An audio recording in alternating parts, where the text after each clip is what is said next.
সাল্লাল্লাহু আলাইহি ওয়াসাল্লাম।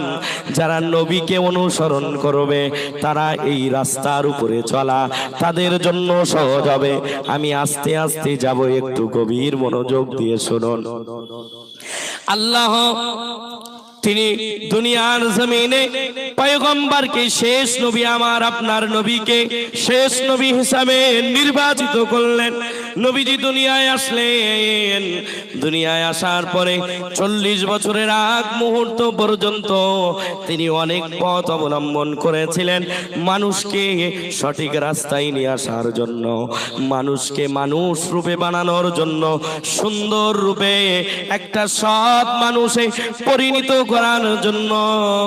আল্লাহর পয়গম্বর আখিরি নবী মুহাম্মদুর রাসূলুল্লাহ সাল্লাল্লাহু আলাইহি ওয়াসাল্লাম শতভাগ চেষ্টা করেছিলেন। এমনকি সমাজ পরিবর্তনের জন্য নবীজি নিজে হেল্পফুল ফুজুল সংগঠন তৈরি করেছিলেন। এই সংগঠনের উদ্দেশ্য ছিল মানুষের পাশে দাঁড়ানো, এই সংগঠনের উদ্দেশ্য ছিল মানুষকে সঠিক রাস্তা দেখানো। নবীজি সাল্লাল্লাহু আলাইহি সাল্লাম অনেক কিছু করে চেষ্টা করলেন, তবে নবীজি নবুয়তের আগ পর্যন্ত 100 ভাগ সফল হন নাই।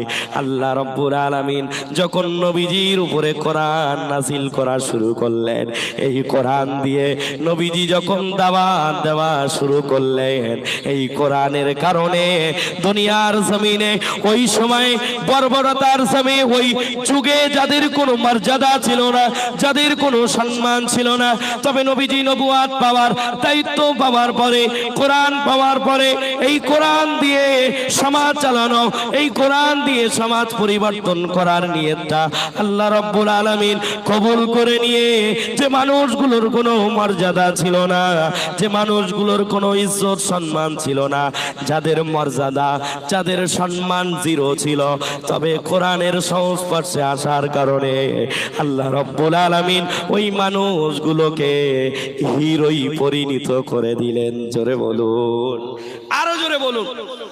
তাহলে এই কোরআন মানলে আল্লাহ রাব্বুল আলামিন জিরো থেকে হিরো বানাবেন, তার বাস্তব তার জ্বলন্ত প্রমাণ হলো নবীজির সাহাবায়ে কেরাম। জোরে বলুন সুবহানাল্লাহ। ও দুনিয়ার মানুষ, এই কোরআন মেনে নেওয়ার কারণে সাহাবায়ে কেরামদের মর্যাদা সম্মান আল্লাহর কাছে এত বেশি হয়ে গেছে। আল্লাহ রাব্বুল আলামিন সাহাবায়ে কেরামদের ব্যাপারে কোরআনুল কারীমের মধ্যে বলেন, রাদিয়াল্লাহু আনহুম ওয়া রাদু আন। আল্লাহ রাব্বুল আলামিন কোরআনুল কারীমের মধ্যে ওই সাহাবায়ে কেরামদের জন্য আল্লাহ রাব্বুল আলামিন বলেন, আমি তাদের প্রতি খুশি, তারাও আমার প্রতি খুশি। ও দুনিয়ার মানুষ, আমি আপনার কদমের উপরে হাত রেখে বলে যাচ্ছি, আমি কোন একটা দলে সীমাবদ্ধ থেকে এখানে দাওয়াতের জন্য আসি নাই। আমি এসেছি দাঈ ইলাল্লাহ হিসাবে।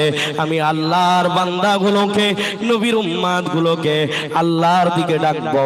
আমি আল্লাহর বান্দাগুলোকে কোরআনের দিকে ডাকার জন্য এসেছি। আমি এখানে আজান গাছি রহমাতুল্লাহ আলাইহির দল বাড়ানোর জন্য আসি নাই। আমি এখানে কোনো ব্যক্তির সাপোর্ট করে কথা বলতে আসি নাই। আমি কথা বলতে এসেছি জাতির পরিবর্তনের জন্য। জোরে বলুন। কথা বলবো কোন সূত্রে? কথা বলবো কোরআন এবং সুন্নাহর সূত্রে। ও দুনিয়ার মানুষ, কারণ কোরআন সুন্নাহ আমার আপনার জন্য সূত্র। এই কোরআন সুন্নাহর উপরে আমি আপনি যদি অটুট থাকতে পারি, এই কোরআন সুন্নাহর উপরে যদি আমি আপনি অবিচল থাকতে পারে, আল্লাহর নবী নিজে বলেছেন, তোমরা পথভ্রষ্ট হবে না, তোমাদের জন্য সরল এবং সঠিক পথের উপরে প্রচালিত হওয়া, টিকে থাকা তোমাদের জন্য সহজ হবে। জোরে বলুন। ও দুনিয়ার মানুষ, আমি যে কথা বলছিলাম, তাহলে গভীর মনোযোগ দিয়ে আমার কথাটা শোনার চেষ্টা করুন। আমি আপনার দিল চেঞ্জ করার জন্য এসেছি। আপনার ভিতরে দুনিয়া দুনিয়ার মায়া দুনিয়ার ভালোবাসা যদি থেকে থাকে, আলোচনা শুনুন, কোরআনের আলোচনা, আপনার দিল চেঞ্জ হয়ে আপনার ওই দিলটা আল্লাহর দিকে ধাবিত হবে, আপনার ওই দিলটা নবীর দিকে ধাবিত হবে। আপনার ইচ্ছা করবে আমি দ্বীন ইসলামটা মেনে নেই, আমি অপূর্ণাঙ্গ ছিলাম, তবে এখন ইসলামের মধ্যে পূর্ণাঙ্গ প্রবেশ করে আমার আখিরাত আমি তৈরি করে নেই। কারণ আখিরাতে আল্লাহর কাঠগড়ার সামনে দাঁড়ালে আল্লাহ যদি হিসাব চেয়ে বসে, ছাড় পাওয়ার কোনো রাস্তা থাকবে না। ঠিক না ঠিক? ও দুনিয়ার মানুষ, আমার আব্বা জানেরা, আমার ভাই জানেরা, আমরা যে কোরআন শুনতে এসেছি, এই কোরআন শুনলে আমার আপনার ফায়দাকে আল্লাহ নবী সাল্লাল্লাহু আলাইহি সাল্লাম তিনি হাদিসে পাকের মধ্যে তিনি ইরশাদ করেছেন, যারা কোরআন মানবে, যারা কোরআন মোতাবেক জীবন গড়বে, তাদের সম্মান এবং মর্যাদা, তাদের আসীন কেমন হবে। আল্লাহর নবী একটা হাদিসের মধ্যে বর্ণনা করতে গিয়ে এমন বলেছেন, গভীর মনোযোগ দিয়ে শুনুন। আমি একটা আয়াত অথবা একটা হাদিস অথবা একটা হাদিস অথবা একটা আয়াত বলে বলে বলে আল্লামা আযহার গাছী রহমাতুল্লাহ আলাইহির রেখে যাওয়া কথাগুলোকে আমরা একটু দেখব, তার কথাগুলো কোরআন সুন্নাহর আলোকে কিনা। যদি আলোকে হয় আমরাও মেনে নেব ইনশাআল্লাহ। আরো জোরে পড়ুন ইনশাআল্লাহ। ও দুনিয়ার মানুষ, আল্লাহর নবী, আল্লাহর হাবিব মুহাম্মদুর রাসূলুল্লাহ সাল্লাল্লাহু আলাইহি ওয়াসাল্লাম তিনি বলেন, মান ক্বরাআল কুরআন ওয়া আমিলা বিমা ফি উলবিসা ওয়ালিদাহু তাজাই ইয়াউমাল কিয়ামা। ও দুনিয়ার মানুষ, আল্লাহর নবী বলেন, যারা কোরআন পড়বে এবং কোরআন মোতাবেক আমল করবে, একটু গভীর মনোযোগ দিয়ে শুনুন। আমি আপনার কাছে কোরআন শুনলে, কোরআন মানলে, কোরআন মোতাবেক আমল করলে ফায়দাকে আমার আপনার দামটা কেমন হবে সেটা বোঝাচ্ছি। তারপরে আস্তে আস্তে আলোচনার দিকে আগাবো। গভীর মনোযোগ দিয়ে শুনুন। আল্লাহ নবী বলেন, যারা কোরআন পড়বে এবং কোরআন মোতাবেক আমল করবে, একটু গভীর মনোযোগ চাইছি আপনাদের। আল্লাহর নবী বলেন, উলবিসা ওয়ালিদাহু তাজাই ইয়াউমাল কিয়ামা। ও দুনিয়ার মানুষ, কিয়ামতের ময়দানে ওই ব্যক্তির পিতা মাতার, কোন ব্যক্তি, যে ব্যক্তি কোরআন পড়বে এবং কোরআন মোতাবেক জীবন গড়বে, ওই ব্যক্তির পিতা মাতার মাথায় নূরের তাজ পরানো হবে। জোরে বলুন, নূরের তাজটা কেমন হবে? আল্লাহ নবী বলেন, দুনিয়ার জমিনে যে সূর্য আছে, সেই সূর্যের চাইতেও অধিক কিরণওয়ালা, অধিক আলোওয়ালা হবে যারা কোরআন মোতাবেক আমল করবে এবং কোরআন মোতাবেক জীবন সাজাবে, কোরআন পড়বে, কোরআন মোতাবেক জীবন সাজাবে। আল্লাহর নবী বলেন, তাদের পিতা মাতার মাথায় নূরের তাজ পরানো হবে, যে নূরের কিরণ দুনিয়ার সূর্যের চাইতেও বেশি হবে। আল্লাহর নবী, আল্লাহর হাবিব বলেন, তাহলে ও আমার উম্মত, একটু ভেবে দেখো, যে কোরআন মোতাবেক আমল করবে তার মর্যাদাটা কেমন হবে। জোরে বলো। আল্লাহ নবী বলেন, যারা কোরআন মানবে, কোরআন পড়বে, কোরআন মোতাবেক জীবন গড়বে, আল্লাহ নবী বলেন তাদের পিতামাতার মাথায় নূরের তাজ পরানো হবে। তাহলে একটু ভেবে দেখুন, নবী বলছেন, ও আমার উম্মত একটু ভেবে দেখো, যদি তুমি কোরআন মোতাবেক জীবন গড়ে আসো, তাহলে আল্লাহ তোমাকে কেমন মর্যাদার আসীনে বসাবে। জোরে বলো। একটু চিন্তা করুন, ফিকির করুন। সেই জন্য আমি বলবো, ও দুনিয়ার গার্জেনেরা, ও আমার মুসলমান আব্বা জানেরা, ভাই জানেরা, সন্তানকে কোরআনের লাইনে ঠেলে দেন। আজ বর্তমান জমিনে একটু চিন্তা করলে দেখা যায়, যুবক সম্প্রদায়ের এমন একটা অবস্থা, তারা নিজেদের টার্গেট ঠিক করতে পারলো না, না দুনিয়ার লাইনে, না আখিরাতের লাইনে, না দুনিয়ার লাইনে, না দিনের লাইনে। একটা মাওলানা, একটা হাফেজ, একটা ভালো কারি, একটা মাওলানা, একটা মুফতি, দুনিয়ার জমিনে আস্তে আস্তে আস্তে আস্তে ভালো ভালো আলেমগুলো বিদায় নিচ্ছে। তবে ও আমার আব্বা জানেরা, আপনার কি একবারও ইচ্ছা হলো না যে আপনার সন্তানকে একটা দামি আলেমে দিন বানাবেন? আপনার কি ইচ্ছা হলো না? আমি যে হাদিসটা বললাম, যার পিতামাতা যে কোরআন মোতাবেক আমল করবে, আপনি হয়তো আপনার বয়স হয়ে গেছে, আপনার বয়স 40-50 হয়ে গেছে, আপনার কাছে তেমন মেধা নাই, আপনি হয়তো কোরআনকে ঠিক মতন আয়ত্ত হয়তো আর করতে পারবেন না, তবে চেষ্টা করলে হবে। আর একটা সুযোগ আছে আল্লাহর কাছে সম্মানীয় হওয়ার। ও দুনিয়ার মানুষ, যদি সন্তানগুলোকে দিনের রাস্তায় রেখে যেতে পারেন, ওই সন্তান যদি কোরআন মোতাবেক জীবন গড়তে পারে, ওই সন্তানের কারণে আপনি হাসরের ময়দানে সম্মানিত হবেন। এমন সম্মান আল্লাহ দান করবেন, নবীজি বলেন নূরের তাজ পিতা মাতার মাথায় পরানো হবে। কোন পিতা মাতা? যে পিতা মাতার সন্তান কোরআন পড়বে এবং কোরআন মোতাবেক জীবন গড়বে। আজ আপনি দেখুন, আপনি শুধু অভিযোগ করেন, মুর্শিদের কাছে দৌড় দেন, বড় আলেমের কাছে দৌড় দেন, গিয়ে বলেন মাওলানা সাহেব, ও হুজুর আমার সন্তান আমার কথা শুনছে না, আমি আপনার কাছে অনুরোধ করে বলছি খবরদার নিজের সন্তানের গাইডলাইন ঠিক করে দেন। সে 20-25 বছর হয়ে গেছে তার, এখন সে আপনার কথা শুনবে তো কিভাবে শুনবে? যখন আদেশ করার দরকার ছিল আপনি তখন করেন নাই, আর যখন সে একটা ভালো জায়গায় একটা প্রাপ্ত বয়স্ক সে হয়ে গেছে, তখন তাকে আপনি যত বলেন সে আর কথা শুনবে না, কারণ সে এখন ইনকাম করতে শিখে গেছে, সে নিজের লাইনে সে এখন ঠিক আছে। অনেক পিতা মাতা সন্তানের ইনকামে চলছে, ওই পিতা মাতা যদি ওই সন্তানকে আদেশ করে, সন্তান কথা শুনবে তো কিভাবে শুনবে? ঠিক না বে ঠিক? বলে বসে আমার ইনকামে খাচ্ছ, বয়স হয়ে গেছে, তুমি বেশি বুঝো না, এখনো আধুনিকতার যুগ, বয়স হয়ে গেছে, ঘরে বসে থাকো, বেশি মাথা খাটানোর দরকার নাই, আমি ইনকাম করে আনছি, দুমুঠো খেয়ে নাও, বেশি বোঝার দরকার নাই। ও দুনিয়ার মানুষ, বর্তমান যুব সমাজের এটাই অবস্থা, ঠিক না বে ঠিক? পিতামাতাকে সম্মান দিতে চায় না। আমি আপনার কাছে বলবো, সন্তানকে যদি পিতামাতা যে কি জিনিস এটা তাকে না জানান না শেখান, তাহলে সে কিভাবে সম্মান করবে? এই মোবাইলটার গুরুত্ব আমি আপনি বুঝেছি বলে আজ প্রত্যেকের পকেটে পকেটে এই মোবাইলটা আছে, ঠিক না বে ঠিক? মোবাইল ছাড়া মানুষ চলতে পারে না এখন। তদ্রুপ পিতামাতার গুরুত্ব যে কি তাকে যদি ছোট থেকে শেখানো যেত, ছোট থেকে যদি কোরআন সুন্নাহ তার ভিতরে প্রবেশ করিয়ে দেওয়া হতো, আল্লাহর হুকুমটা কি, নবীর তরিকাটা কি, তাকে যদি শেখানো হতো, তাহলে অবশ্যই অবশ্যই সে পিতামাতাকে দামি হিসাবে জানতো এবং মানতো এবং সম্মান করত। জোরে বলুন। যে এটার মূল্য বোঝে না সে তো একে ফেলে রাখবে, ঘরে ফেলে রাখবে, রাস্তায় ফেলে রাখবে।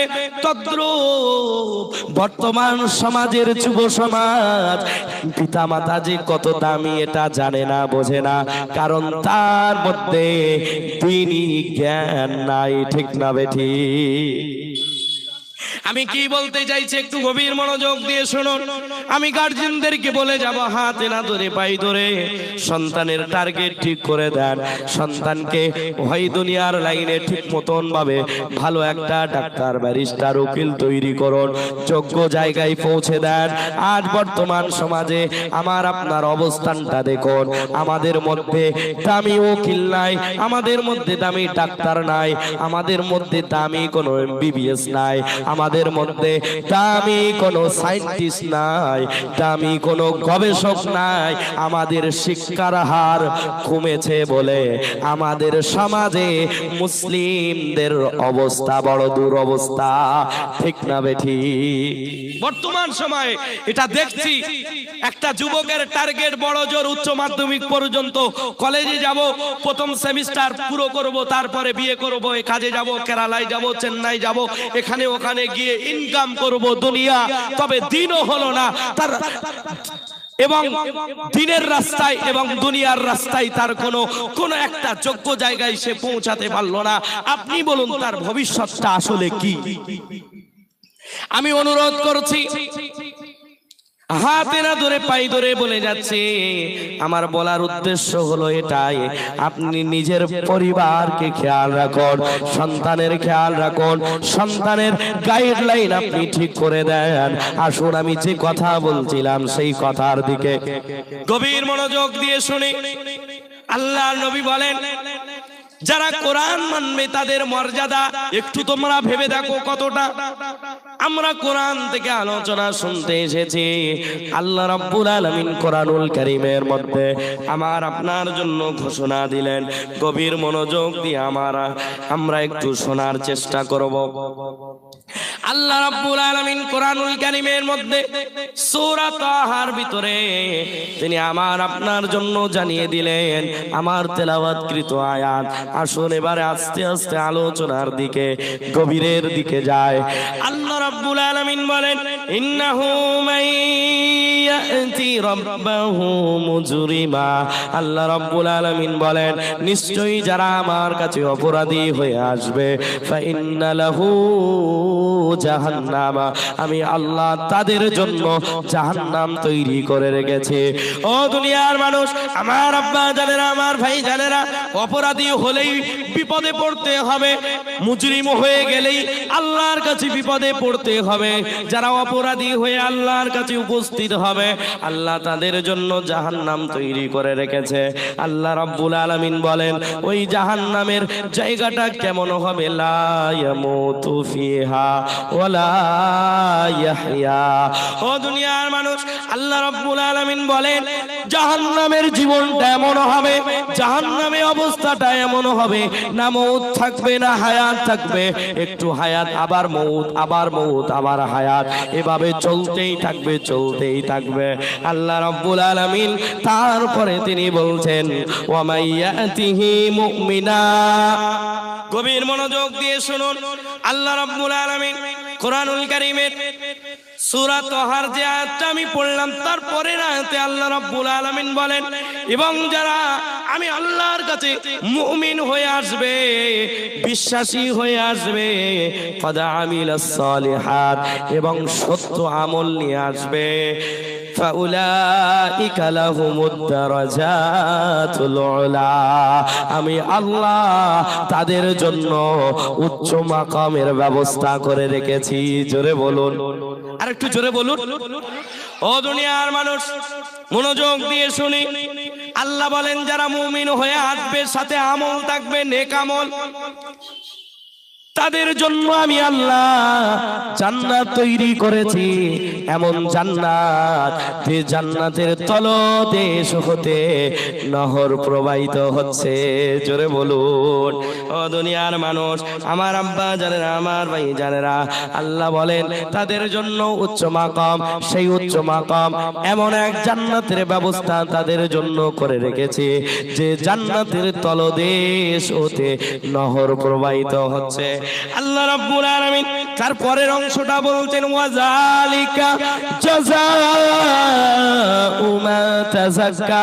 আল্লাহ রাব্বুল আলামিন শেষের অংশটা বলছেন, প্রকৃত পক্ষে জান্নাত নামক জায়গাটা আবাসস্থল তাদের হবে যারা নিজেদের কলকে উন্নতি করেছে। জোরে বলুন, পরিষ্কার করতে পেরেছে। ও আমার আব্বা জানেরা, আমার ভাই জানেরা, একটু খেয়াল করুন, এখানে বোঝার বিষয় আছে। আল্লাহ রাব্বুল আলামিন জান্নাতের ঘোষণা দিলেন যে আমার কাছে যারা ঈমান নিয়ে নেক আমল নিয়ে উপস্থিত হবে, আমি আল্লাহ তাদের জন্য উচ্চ মাকাম রেখেছি। সেই উচ্চ মাকামটা হলো দয়ার জান্নাত, এমন জান্নাত যে জান্নাতের তলদেশ হতে নহর প্রবাহিত হচ্ছে।